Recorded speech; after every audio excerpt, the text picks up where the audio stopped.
Our newborn has a really hard time staying asleep during nap time in our nursery, and it's because there's so much light coming in from these drapes. As you can see, it's not any bit dark in here. There's a ton of light seepage here. So I'm going to get some actual blackout blinds so it's very dark in here, and the sun-off cordless roller blinds are super easy to install. I'm going to show you that now. Okay, so there's 3 of these brackets that are going to hold up the blinds. So you want to space them out, 1 in the middle obviously, and then 2 on the ends. I don't want to go too far to the edge. So I'm gonna go about 6 to 8 inches off of the wall on either side. You're gonna line this up once you have your, about 8-inch mark. You're gonna line this up where you want the blinds to go, and then you're going to make a mark under each hole here. These 2 holes here, that's where you're gonna make a mark, and then we're gonna drill some holes above here so we can mount this bracket in.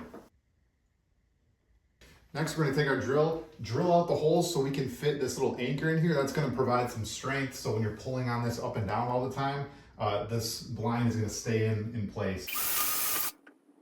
So I have a 1/4 inch drill bit here. You want to make sure you test fit the anchor. I think 1/4 inch is exactly the width of this, so you want to make sure you're not drilling your holes too big. So definitely drill out the first 1 or 2, put the anchor in, make sure that it actually fits. Because if it's too big and you drill all of them, then you got to re-drill holes.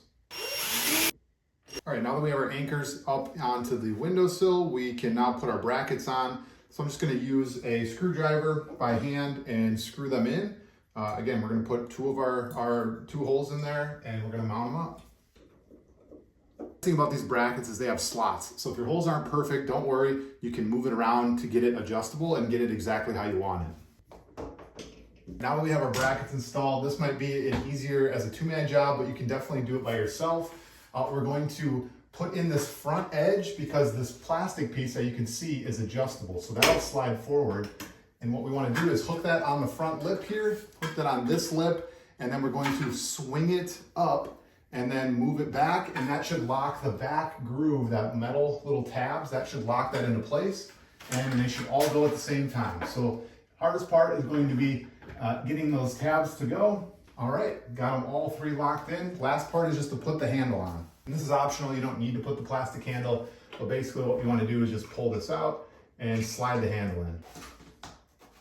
All right, and now again, cordless, so you don't have to worry about it sliding up. You can just lift it up and it goes into place. Let's do a quick light comparison with the 2 different options so you can see how good these blackout blinds are. First, the shades. You can see plenty of light pollution in this room, not great for a baby sleeping. It is basically pitch black in here. A bit of extra light pollution, we can pull the drapes closed, but it is much darker in here. This is exactly what we need for our baby to sleep. Hopefully this installation was helpful to you. Definitely recommend these blackout blinds. They are going to be awesome for our baby's sleep.